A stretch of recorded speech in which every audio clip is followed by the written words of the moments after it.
Hey guys, तो जैसे कि हमने पार्ट नंबर 3 में बात की थी थर्मोडायनेमिक्स की। फिर उसके बाद मैंने जो ऑलरेडी अपलोडेड वीडियो थी थर्मोडायनेमिक्स की, उसी को part number 4 and part number 5 की तरह आप देख सकते हो। इसके बाद इस पार्ट नंबर 6 में हम क्या बात करने वाले हैं? इस पार्ट नंबर 6 में हम हीट की बात करने वाले हैं। We are going to talk about heat. ठीक है, हीट क्या है? What is heat? एनर्जी का एक्सचेंज। देखो, हीट या तो हमेशा दी जाती है या तो हमेशा ली जाती है। हीट हमेशा एक्सचेंज की जाती है। ठीक है, heat is energy exchange between system and surrounding. मतलब जो हीट सिस्टम को दी जाती है वो हमेशा पॉजिटिव होती है, और जो हीट सिस्टम से ली जाती है वो नेगेटिव होती है। So it is about the sign convention. ठीक है, अब हम बात करेंगे स्पेसिफिक हीट कैपेसिटी की। स्पेसिफिक हीट कैपेसिटी की specific heat capacity of gases. Gases की स्पेसिफिक हीट कैपेसिटी, किसी और स्टेट ऑफ मैटर की बात नहीं कर रहे हैं। इसे हम स्मॉल सी से डिनोट करते हैं, स्मॉल सी से स्पेसिफिक हीट कैपेसिटी को। ठीक है, ये क्या होता है? Specific heat capacity is actually the amount of heat required. मैंने बताया था हीट को हम स्मॉल क्यू या फिर कैपिटल क्यू दोनों से डिनोट कर सकते हैं। So heat, specific heat capacity is the amount of heat required to raise temperature.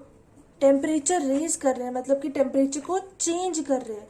To raise temperature of unit mass by degree Celsius. So specific heat capacity क्या है? It is the amount of heat required. कितनी heat चाहिए, किस लिए?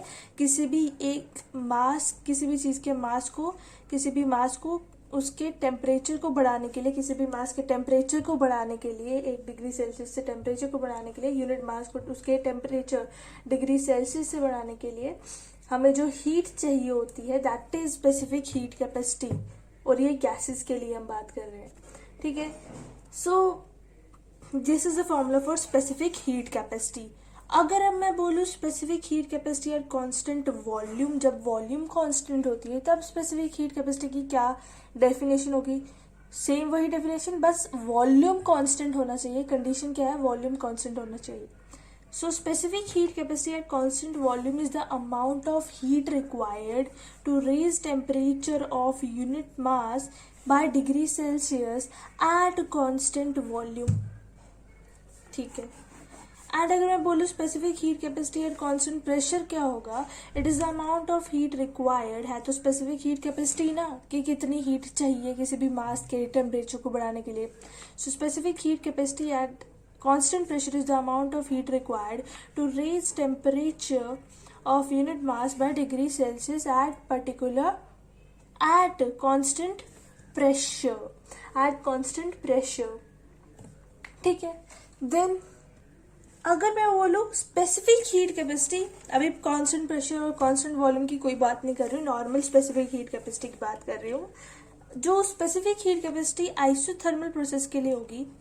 Isothermal मतलब कि temperature जिस process में कांस्टेंट होता है, टेम्परेचर जिस प्रोसेस में कांस्टेंट होता है, मतलब कि डेल्टा टी चेंज नहीं होगा क्योंकि टेम्परेचर कांस्टेंट है। मतलब कि डेल्टा टी जीरो होगा आइसोथर्मल प्रोसेस के लिए। तो उस केस में ये तो जीरो हो जाएगा, डिनोमिनेटर ऊपर क्यू बचा। मतलब कि आइसोथर्मल प्रोसेस के लिए स्पेसिफिक हीट कैपेसिटी की वैल्यू कुछ भी हो सकती है, इनफाइनाइट कुछ भी हो सकती है। That is infinite for isothermal process and specific heat capacity की value for adiabatic process. Adiabatic process मतलब कि जहाँ पर हीट एनर्जी का एक्सचेंज नहीं होता, हीट का एक्सचेंज नहीं होता, ना ही हीट दी जाती है ना ही हीट ली जाती है। मतलब कि हीट ही नहीं है, क्योंकि हीट हमेशा इसी फॉर्म में ही तो प्रेजेंट होती है। हीट को या तो दिया जाता है या तो लिया जाता है, बस हीट की यही बात है। मतलब कि यहाँ पर हीट ही नहीं है, क्यू जीरो है। क्यू कैपिटल क्यू बोलो या फिर स्मॉल क्यू, हीट जीरो है। तो यहाँ पर हीट ही जीरो है, न्यूमिनेटर ही जीरो आ गया। सी जिसके इक्वल है वो जीरो है, तो यहाँ पर सी स्पेसिफिक हीट कैपेसिटी जीरो हो गया। मतलब कि कुल मिलाकर ये जो स्पेसिफिक हीट कैपेसिटी है, कुल मिलाकर जो स्पेसिफिक हीट कैपेसिटी है उसकी वैल्यू कुछ भी हो सकती है, 0 से लेकर इन्फिनाइट तक कुछ भी वैल्यू हो सकती है स्पेसिफिक हीट कैपेसिटी की। नाउ ये तो बात थी हमारी specific heat capacity of gases की, जिसे हम स्मॉल सी से डिनोट करते हैं। अब हम बात करते हैं molar specific heat capacity. Specific heat capacity, अब मैंने मोलर स्पेसिफिक हीट कैपेसिटी बोला, इसे कैपिटल सी से डिनोट करते हैं। इसमें कंफ्यूजन हो जाती है ना, स्मॉल सी कैपिटल सी दिखते दोनों एक जैसे, तो एक ध्यान रखना specific heat capacity of gases को स्मॉल सी से, मोलर स्पेसिफिक हीट कैपेसिटी को और लंबा नाम हो गया उसे कैपिटल सी से। ये जो मोलर स्पेसिफिक हीट कैपेसिटी होता है it is the same thing. Specific heat capacity और मोलर स्पेसिफिक हीट कैपेसिटी में बस मोलर वर्ड आ गया। मतलब मोलर स्पेसिफिक हीट कैपेसिटी का मतलब it is the amount of heat required. Molar specific heat capacity is the amount of heat required to raise temperature of 1 mole of gas by 1 degree Celsius. मतलब कि अब मैंने मास नहीं बोला, unit mass नहीं बोला, मैंने बोला 1 मोल ऑफ गैस। गैस के लिए देख रहे हैं ना, गैसेस। 1 मोल ऑफ गैस, मोल बोला क्योंकि it is molar specific heat capacity. जब मोलर नहीं था, स्पेसिफिक हीट कैपेसिटी था, तब मास बोला। अब मोलर बोला है मतलब कि नंबर ऑफ मोल्स बोलना पड़ेगा, मोल बोलना पड़ेगा। So it is the amount of heat required to raise temperature of number of 1 mole of gas by degree Celsius, by 1 degree Celsius. अब अगर मैं बोलूँ molar specific heat capacity at constant volume, then it is equal to Q n delta T, वही same बात। And molar heat capacity at constant pressure, that is equal to Q n small n, number of मोल को small N से denote करते हैं, delta T. मगर eight constant pressure, ये case at constant pressure का है, ये केस एट कांस्टेंट वॉल्यूम का है। जब वॉल्यूम कांस्टेंट है, वॉल्यूम चेंज नहीं हो रही, जब प्रेशर कांस्टेंट है, प्रेशर चेंज नहीं हो रहा, ना ही कम हो रहा है ना ही बढ़ रहा है। ठीक है। और एक और बात यहाँ पे, एक और बात हम ऐड ऑन करेंगे, ये तो फॉर्मूला देख ली हमने, एक और बात हम यहाँ पे ऐड ऑन करेंगे, इन दोनों के बीच का molar specific heat capacity at constant volume, sorry specific heat capacity at constant volume and molar specific heat capacity at constant volume के बीच में जो रिलेशन है, इस रिलेशन की बात करते हैं। तो molar specific heat capacity capital CV at constant volume is equal to, क्या रिलेशन है दोनों का, it is equal to molar mass of small cv, molar mass of specific heat capacity at constant volume.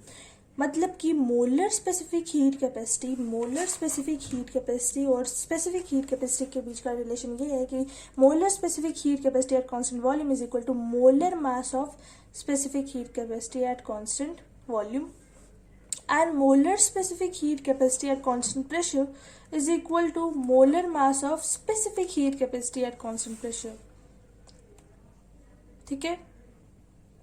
तो मतलब कि अगर आपको किसी चीज की स्पेसिफिक हीट कैपेसिटी दी होगी और उस गैस का, क्योंकि गैसेस के लिए ही देख रहे हैं ना, उस गैस का आपको नाम दिया होगा, तो हमें गैसेस का तो मोलर मास तो पता ही होता है, एटॉमिक मास पता होता है।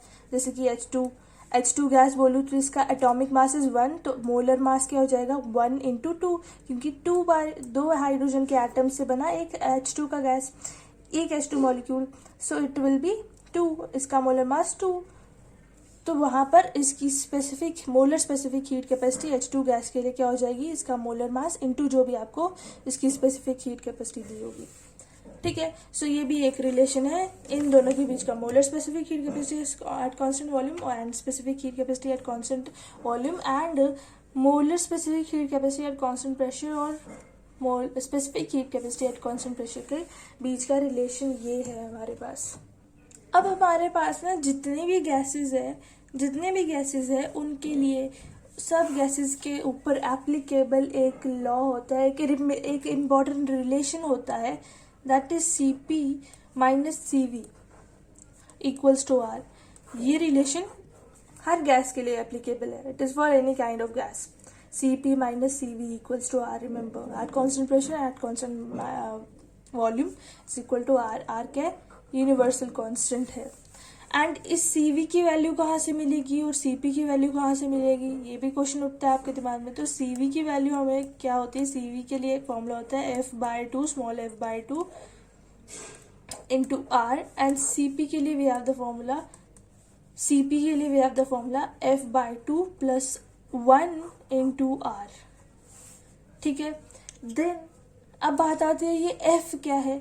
f जो है ना, इसे कहते हैं degree of freedom, f for freedom. f is degree of freedom. अब ये डिग्री ऑफ फ्रीडम क्या है, f की वैल्यू क्या है, ये होता क्या है, f की वैल्यू और कोई चीज़ नहीं है बल्कि हमारी एटॉमिसिटी ऑफ गैस के ऊपर ही डिपेंड करती है। f की value depends upon the atomicity of gas. मगर वो पता कैसे चलेगा, अगर मोनो एटॉमिक गैस है, डायटॉमिक गैस है, ट्रायटॉमिक गैस है, ये तो बोल दिया एटॉमिसिटी के ऊपर डिपेंड करता है, मगर होगी क्या है, अगर मोनोएटॉमिक गैस है तो उसके लिए ये f की वैल्यू क्या है, डायटॉमिक के लिए क्या है, ट्रायटॉमिक के लिए क्या है, तो f की value for monoatomic gas is 3। ये याद रखनी पड़ेगी आपको, ये याद रखनी पड़ेगी, बेसिक वैल्यूज है। f की value the atomicity of gas पे डिपेंड करती है f की वैल्यू। तो डायटॉमिक गैस के लिए, 2 एटम वाली गैस के लिए it is 5। Polyatomic, it is polyatomic, मतलब कि जितने भी एटम्स की बनी है। पॉलीएटॉमिक गैस के लिए value of f is 6, monoatomic के लिए 3, डायटॉमिक के लिए 5, पॉलीएटॉमिक के लिए 6। f की वैल्यू भी देख रहे हैं क्योंकि f/2 into r is CV and f/2 plus 1 into r is CP। हमें CV और CP की वैल्यू अगर निकालनी है तो इस तरीके से हम फाइंड आउट कर सकते हैं। हमें याद होना चाहिए मोनोएटॉमिक के लिए f की वैल्यू 3, डायटॉमिक के लिए f की वैल्यू 5 और पॉलीएटॉमिक के लिए f की वैल्यू 6। अब आपको याद होगा हमने इंटरनल एनर्जी की बात की थी। इंटरनल एनर्जी जो कि क्या है, थर्मोडायनामिक फंक्शन है, उसकी बात की थी। उसके कुछ रिलेटेड हमने फॉर्मूलाज देखे थे, उसकी 2 डेफिनेशंस देखी थी, एक टेम्परेरी एक परमानेंट। टेम्परेरी थी कि initial energy sum of all initial internal energy sum of all initial energies includes in a system present before the work is done. And permanent definition थी that heat energy delta U और delta is QV at constant volume plus minus, मतलब कि heat energy is the amount of heat energy released और absorbed at constant volume. ये तो हमने permanent definition देखी थी, एक टेम्परेरी डेफिनेशन देखी थी इंटरनल एनर्जी की। वैसे ही आज हम इंटरनल एनर्जी के बाद दूसरा थर्मोडायनेमिक फंक्शन देखने वाले हैं, दैट इज एंथैल्पी। तो ये पूरे चैप्टर में बहुत ही ज़्यादा इंपॉर्टेंट थर्मोडायनेमिक फंक्शन है enthalpy, that is denoted by delta H। Enthalpy को हम डेल्टा कैपिटल H से डिनोट करते हैं, मतलब कि ये भी एनर्जी की एक फॉर्म है। एनर्जी की फॉर्म कैसे पता चला, क्योंकि डेल्टा से डिनोट किया है। एंथैल्पी एक एनर्जी की फॉर्म है, जितने भी एनर्जीज की फॉर्म होती है उसे हम डेल्टा के फॉर्म में ही लिखते हैं, क्योंकि एनर्जी को हम सीधे कैलकुलेट नहीं कर सकते, चेंज इन एनर्जी को हम कैलकुलेट कर सकते हैं। सो इसकी भी इंथैल्पी की भी हमारे पास 2 डेफिनेशंस है, एक सिंपल या फिर टेम्परेरी डेफिनेशन जो कि अभी देख लेते हैं हम, और एक परमानेंट डेफिनेशन। सिंपल डेफिनेशन या फिर टेम्परेरी डेफिनेशन देख ले हम सबसे पहले।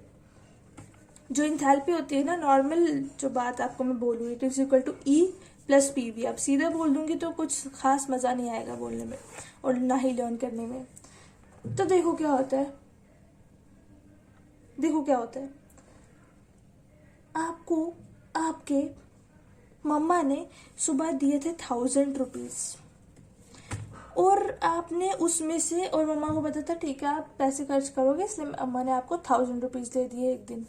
आपने बाहर गए, आपने उस पैसों का मतलब कि उस पैसों में से 900 रुपीज़ आपने खर्च कर दिए। 900 रुपीज़ बचे कितने, 100 रुपीज़ बच गए।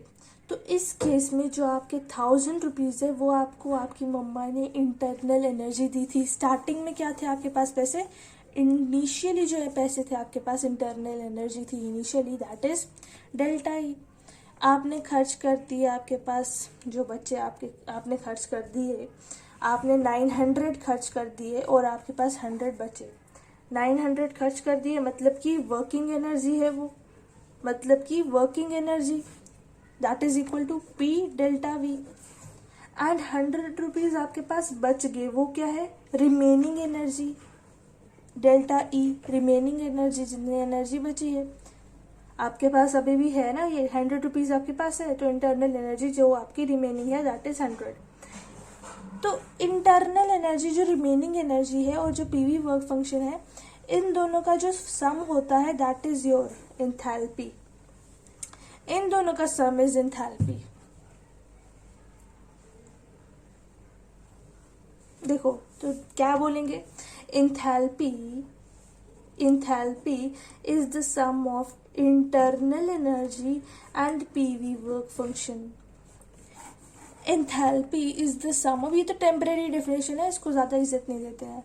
Enthalpy is the sum of internal energy and PV work function. Enthalpy is the sum of internal energy जो आपके पास बची है और पीवी वर्क फंक्शन जो कि आपने खर्च कर दिया है काम करने के लिए एनर्जी, और इन दोनों का सम आपके पास स्टार्टिंग में जो पैसा था that was your enthalpy, that is your enthalpy. इन दोनों का sum is your enthalpy. Enthalpy is the sum of, it is the sum of internal energy and PV work function. It is the sum of internal energy and PV work function. Now अब बात करते हैं इसकी derivation की।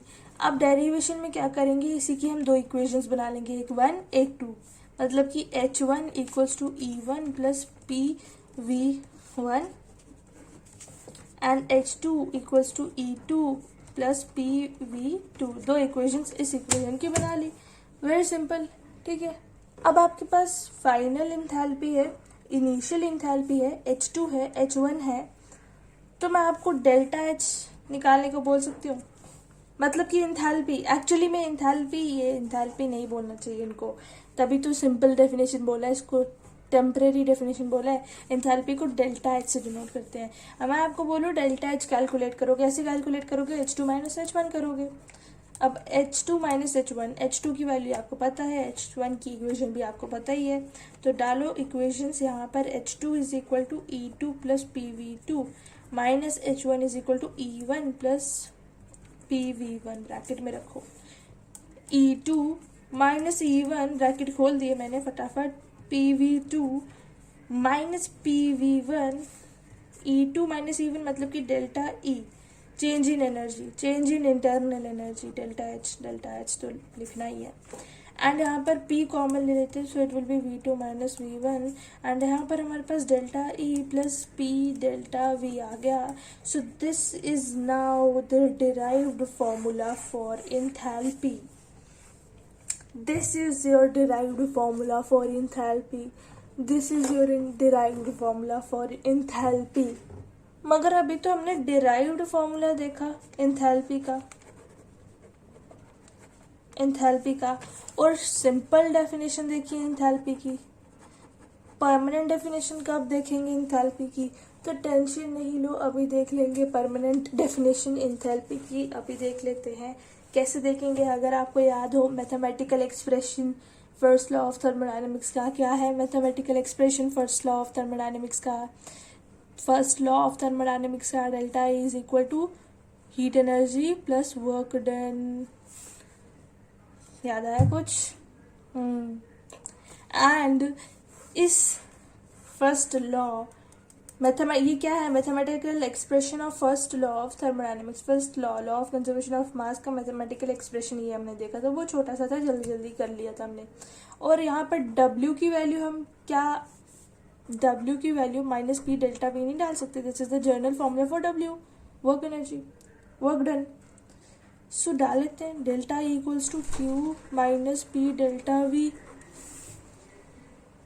अब मैं यहाँ पर कुछ ऑब्जर्व कर पा रही हूँ, क्या ऑब्जर्व कर पा रही हूँ, अगर मैं यहाँ पर डेल्टा E LHS वाली side minus P delta V को यहाँ पर ले आऊँ तो ये plus delta P delta V हो जाएगा, Q वहाँ पे अकेला रह जाएगा। और यहाँ पर मैं बहुत अच्छे से कुछ ऑब्जर्व कर पा रही हूँ, दैट इज ये LHS देखो इधर और यहाँ पर RHS देखो, जो हमने एंथैल्पी का डिराइव्ड फॉर्मूला देखा। एंथैल्पी इसके इक्वल, हीट एनर्जी इसके इक्वल एंथैल्पी, और हीट एनर्जी दोनों सेम चीज़ के इक्वल हैं, मतलब from equation first and from equation second.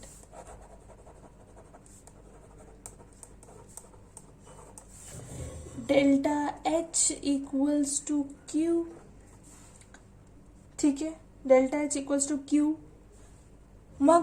मगर ये कब होगा? जब प्रेशर कांस्टेंट है। क्या प्रेशर में आपको डेल्टा दिख रहा है? प्रेशर के साथ डेल्टा दिखा है, डेल्टा P लिखा है कहीं पे? नहीं, जब प्रेशर कांस्टेंट है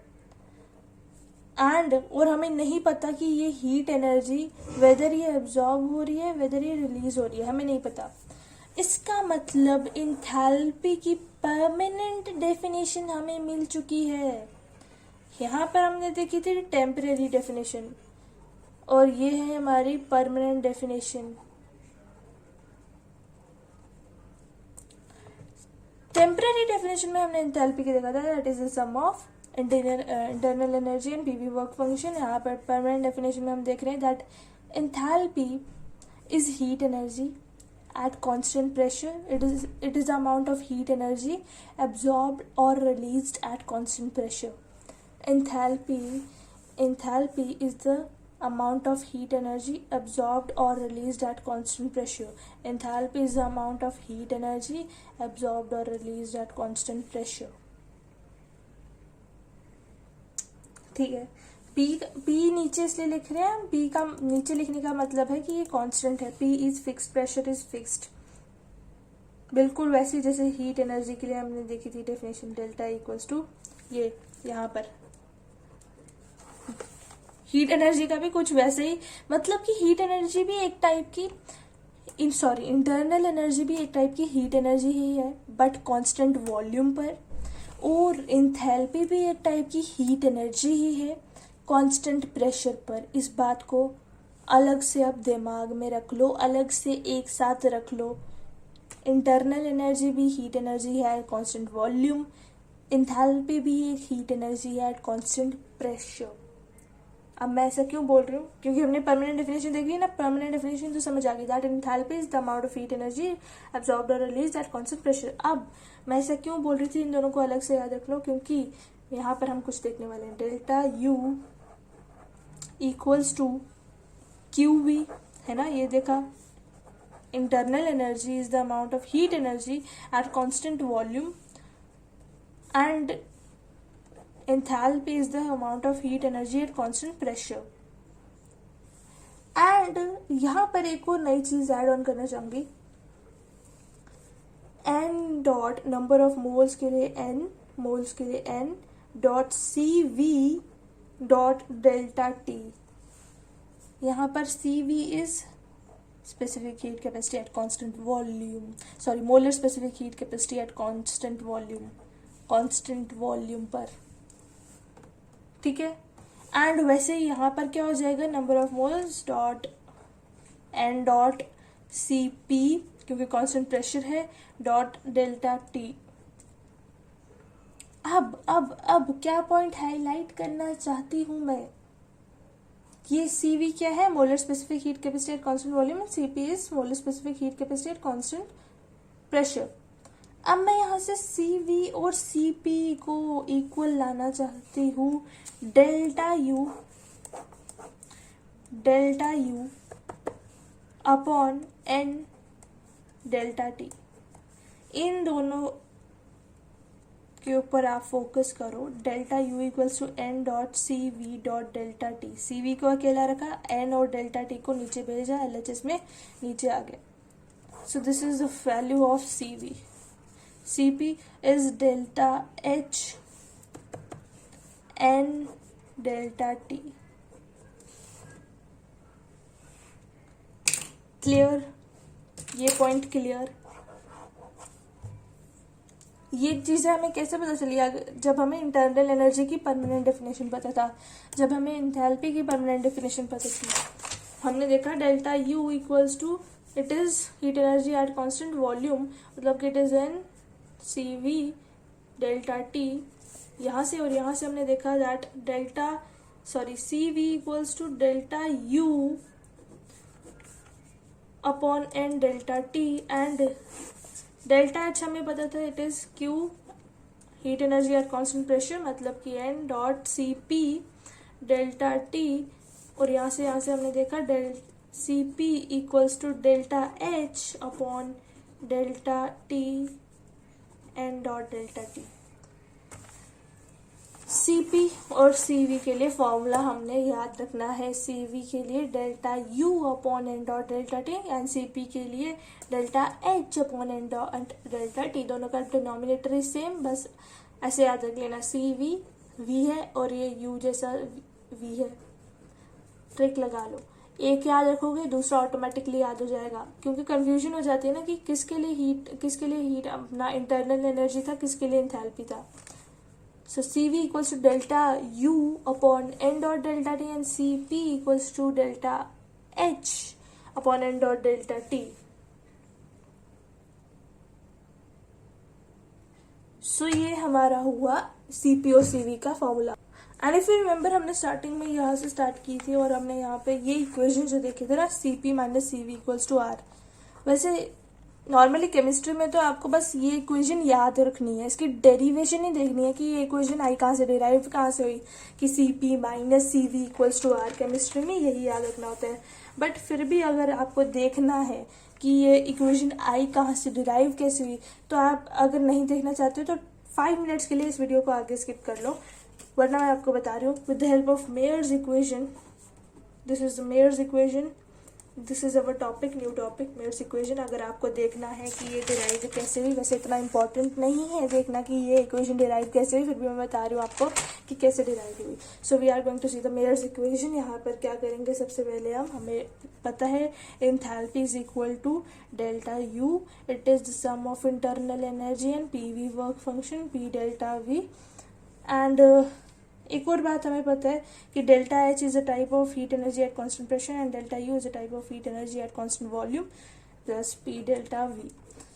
ठीक है, इस चीज को मैं ऐसे कर लेती हूँ। और हमें आइडियल गैस इक्वेशन के बारे में भी पता है, अगर नहीं पता है तो आपको मैं बता देती हूँ। From ideal gas equation P V equals to N R T. और यहाँ पर आप देख रहे हो वॉल्यूम में चेंज है, और हमें पता है volume is directly proportional to temperature according to this Charles law. तो मैं पी डेल्टा वी अगर लिखूंगी तो ये भी एन आर डेल्टा टी हो जाएगा। अब ये चीज मैंने इसलिए लिखी क्योंकि पी डेल्टा वी की वैल्यू मेरे को मिल गई एन आर डेल्टा टी, क्योंकि मेरे को ये चीज यहाँ पर डालनी थी, इसलिए मैंने ऐसे किया। Delta H equals to delta U plus N R delta T. Enthalpy की वैल्यू हमारे पास आई delta U plus N R delta T. अब पूरी इक्वेशन को हम डिवाइड करेंगे। Now you will write it as dividing whole equation by N dot delta T, N dot delta T, N dot delta T, N dot delta T. Cancel out करो, जो cancel out होता है, और जो नहीं होता तो उसके लिए क्या कर सकते हैं। अब देखो, delta H upon N dot delta t क्या था और delta U upon N dot delta t क्या था।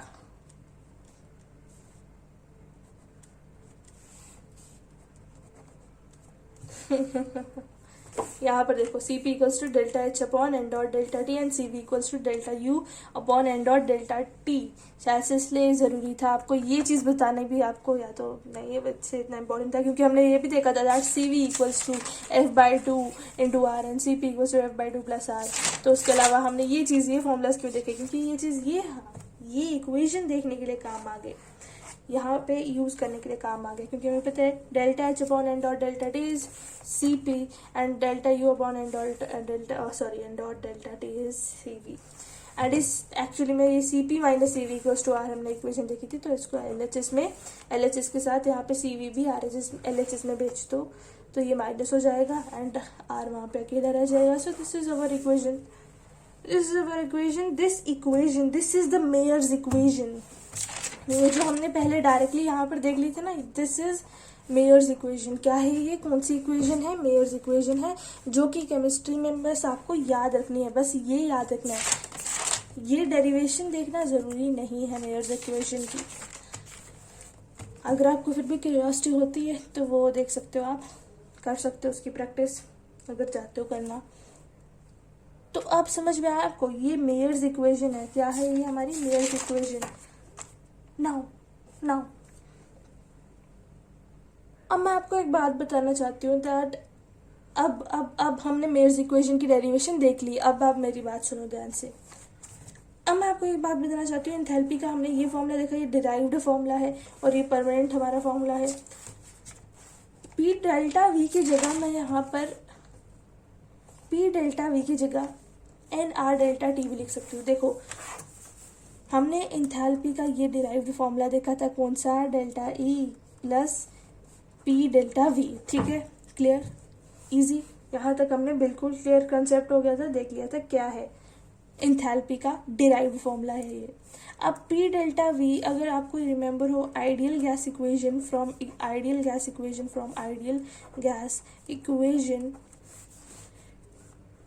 P V equals to N R T. अब क्योंकि यहाँ पे पी डेल्टा वी है तो मैं एन आर डेल्टा टी कर दूंगी। मगर यहाँ पर मेरे को ये नहीं करना, मैं एक्चुअली बताऊँ क्या करना जा रही हूँ।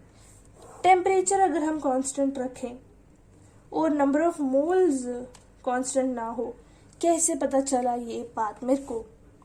क्योंकि volume is not constant, pressure constant है, टेम्परेचर कांस्टेंट है। If you remember the Avogadro's law, it says that at constant pressure and constant temperature, क्या कहता है एवोगाड्रोस लॉ, प्लीज ध्यान से सुनो।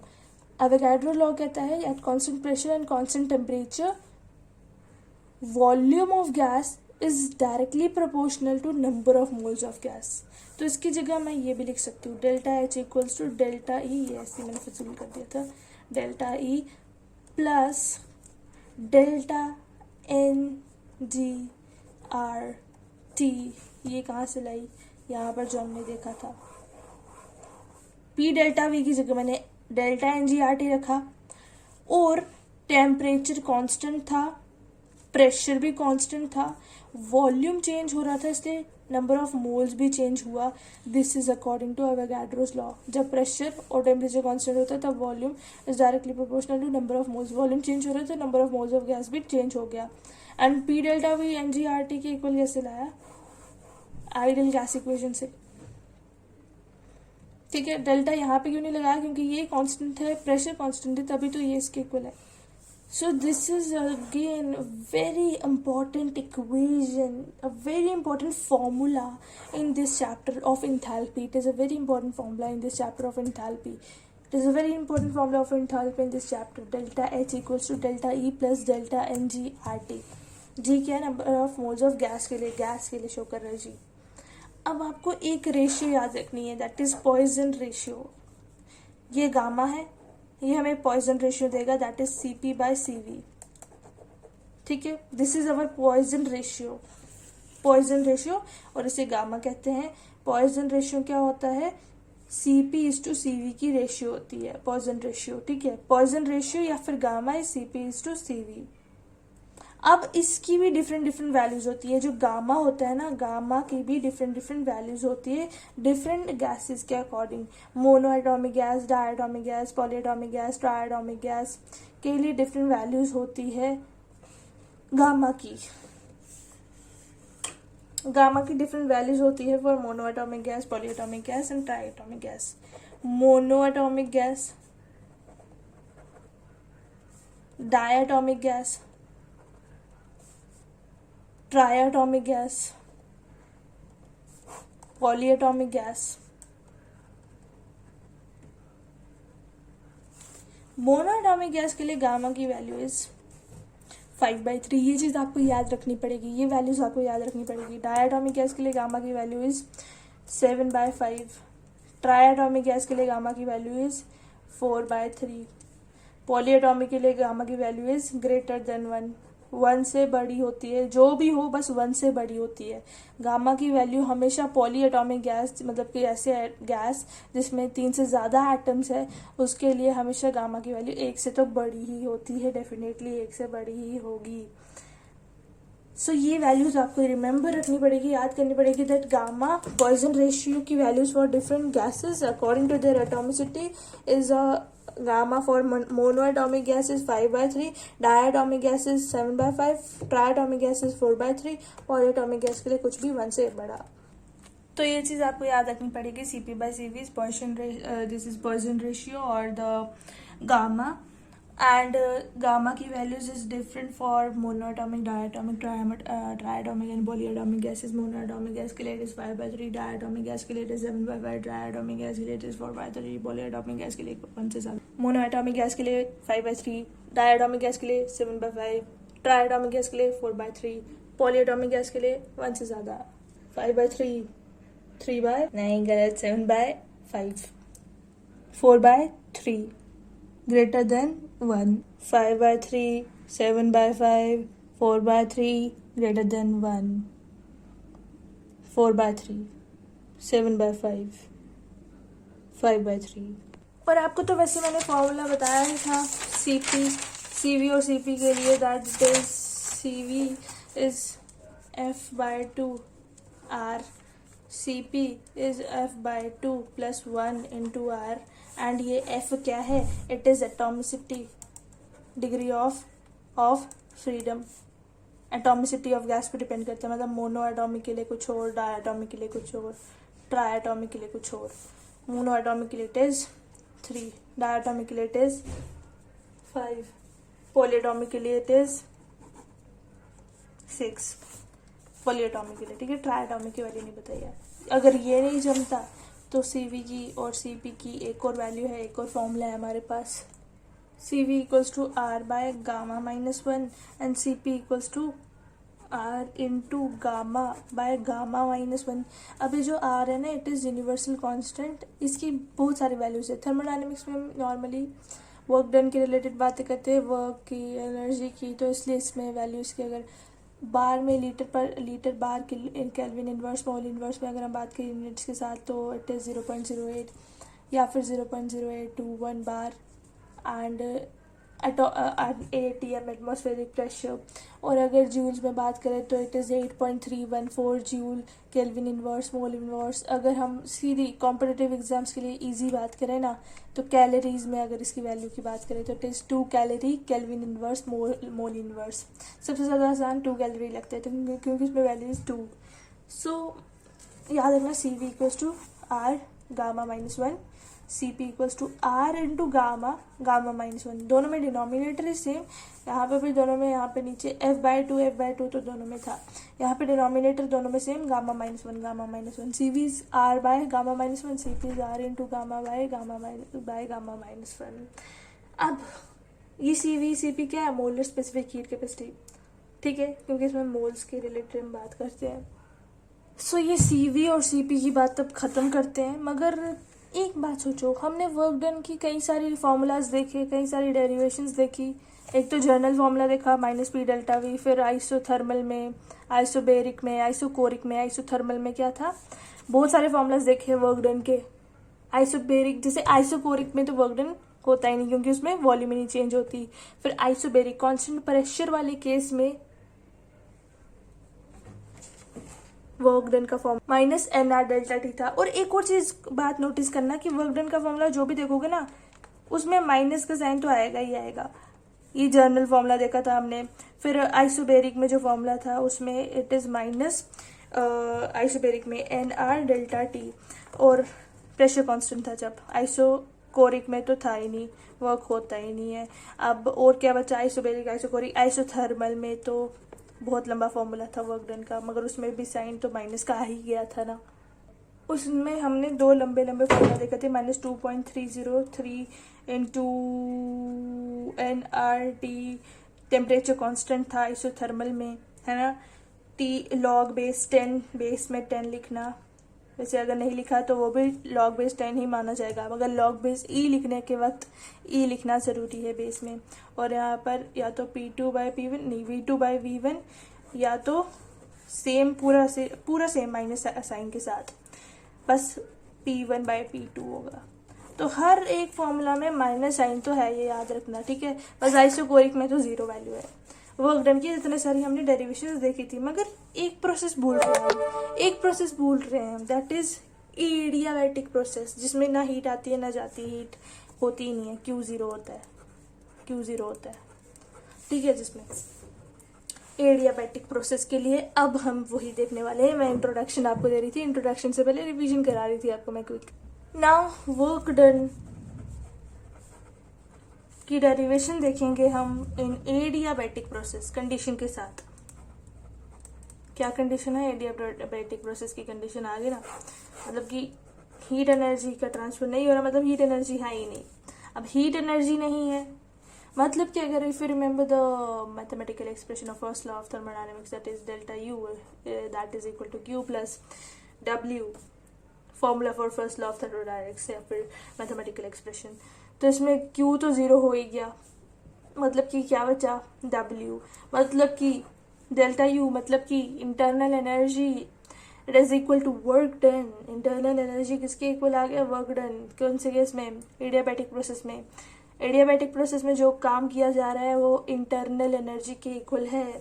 And remember, if you remember, delta U is equal to एक type की heat energy ही है एट कॉन्स्टेंट वॉल्यूम। बिल्कुल सही, कॉन्स्टेंट वॉल्यूम बिल्कुल सही।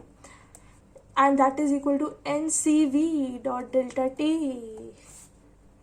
एंड यहाँ पे हीट ये हमारा जो डेल्टा यू है ये तो हमारा डब्ल्यू के इक्वल आ गया, तो W N dot CV dot delta T की इक्वल आ जाएगा ना, आ जाएगा ना। ये तो ऐसी फालतू का बीच में डाल दिया। डेल्टा यू हमने देखा is equal to work done, और डेल्टा यू आ गया हमारा N dot CV dot delta T के, तो work done equals to N dot CV dot delta T हो गया। सो ये है हमारा formula. This is the formula for work done in adiabatic process.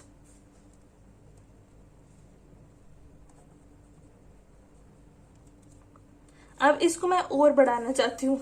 अब देखो CV जो है, CV की वैल्यू हमने देखी ना क्या है, एन CV की वैल्यू क्या देखी थी? CV क्या नॉर्मल था R बाय गामा माइनस 1। हाँ, यहाँ पर भी हमने देखा था into delta T. Work done is equal to N dot R by gamma minus 1। Delta T का मतलब T2 minus T1 change in temperature by adiabatic process का मतलब हीट एनर्जी ट्रांसफर नहीं हो रही, हीट का चेंज नहीं हो रहा है, हीट का एक्सचेंज नहीं हो रहा। बट एडियाबैटिक प्रोसेस का मतलब ये तो नहीं कि टेम्परेचर चेंज नहीं हो रहा है, टेम्परेचर चेंज होता है। तो ये भी एक फॉर्मूला आ गया वर्क डन का एडियाबैटिक प्रोसेस के अंदर ही, ये भी एक फॉर्मूला आ गया वर्क डन का एडियाबैटिक प्रोसेस में। तो दोबारा रिमेंबर कर लेते हैं। हमने देखा हीट एनर्जी जो होती है वो ट्रांसफर नहीं होती, मतलब कि जो delta U internal energy that is equal to Q plus W, वो इसके इक्वल हो जाएगी वर्क डन के इंटरनल एनर्जी वर्क डन के इक्वल हो जाएगी in case of adiabatic process.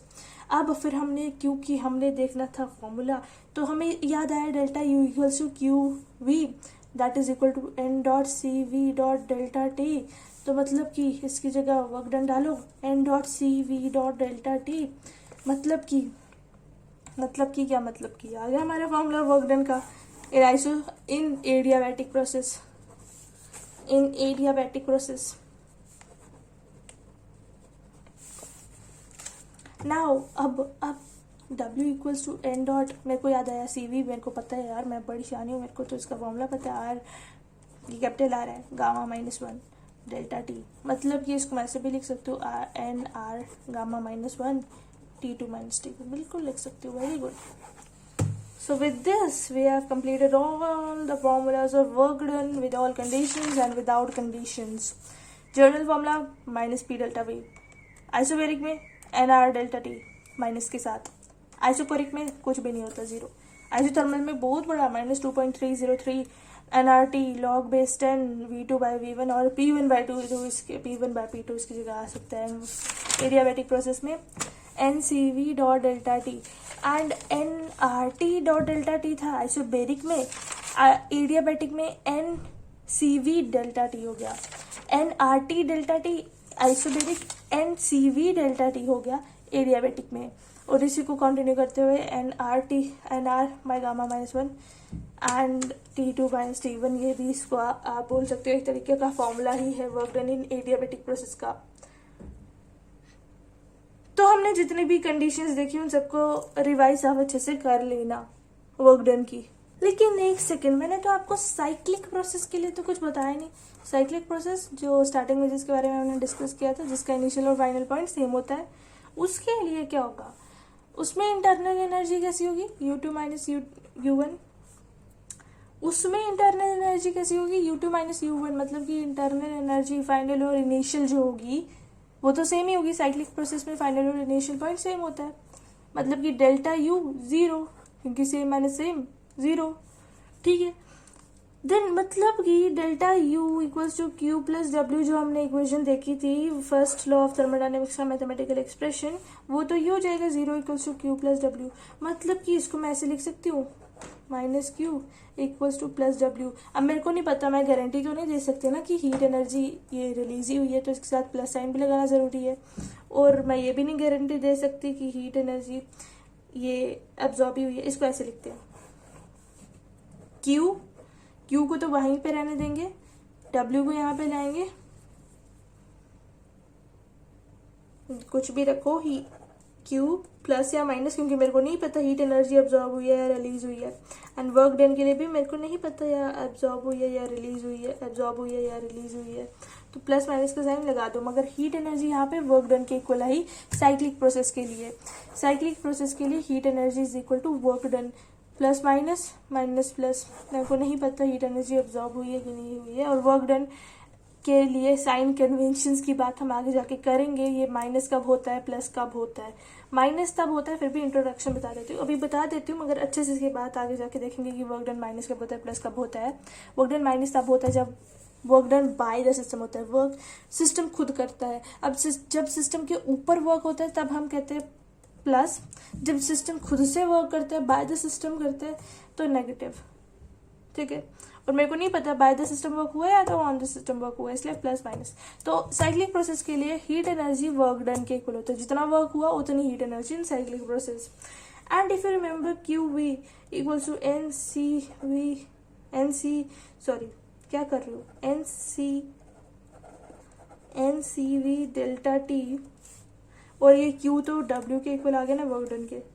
And work done is also equal to QP, क्योंकि कुछ भी हो सकता है, QV या QP, कांस्टेंट प्रेशर पे भी हो सकते हैं, कांस्टेंट वॉल्यूम पे भी हो सकते हैं, NCP डेल्टा T। कोई प्रॉब्लम, अगर वॉल्यूम कांस्टेंट है तो उसके लिए ये, अगर प्रेशर कांस्टेंट है तो उसके लिए ये, कोई प्रॉब्लम नहीं। नेक्स्ट वीडियो में मिलेंगे। अब हम नेक्स्ट वीडियो में थोड़ा अलग हिस्सा चलेगा चैप्टर का। आज की इस वीडियो के साथ ही 6th पार्ट है आई थिंक, इस वीडियो के साथ, इस पार्ट के साथ चैप्टर का जो भारी भरकम हिस्सा है ना वो खत्म हो गया। टेंशन खत्म होगी आपकी, मगर फर्स्ट लॉ खत्म नहीं हुआ है, टेंशन खत्म होगी आपकी। बस यहाँ तक आपको अच्छे से बहुत बहुत बहुत बहुत अच्छे से प्रैक्टिस करनी है। कन्फ्यूजन यहाँ पे आई थिंक बढ़ जाए, मगर अच्छे से प्रैक्टिस करना, आगे जाके आगे वाली बातें हल्की होंगी बहुत ज़्यादा। ठीक है, सो सी इन द नेक्स्ट वीडियो।